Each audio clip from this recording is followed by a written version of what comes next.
Alright, so here's a little tutorial for how to make a reversible ponytail scrub cap. All the materials are on the screen, so pause and read through. Lay both fabrics wrong sides facing together. Mine's from Amazon, so they don't line up fine, but it's okay. The 22 inches will go around your head, so if you're using directional fabric, be conscious of that. Measure an inch from each side and mark it with a pin.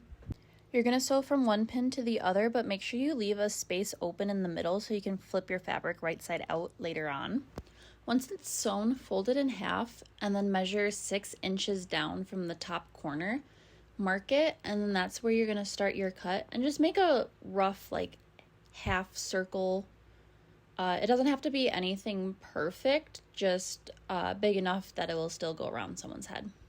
Once you got it all cut, open it back up and pin all around so the fabric stays together, because now we're going to sew around the edge, leaving a 1/4 inch seam allowance.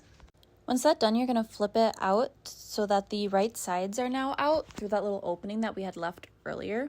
Make sure you get all your corners and stuff out. If you need something to help, a wooden stick or knitting needle will work really well for this.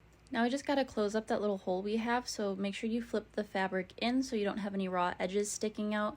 You can pin it down or iron it to help keep the edges in place, and then just sew it. Now that that's sewn down, we're going to sew around the edges again. You're going to go about 1 inch in from the seam and just sew all the way around.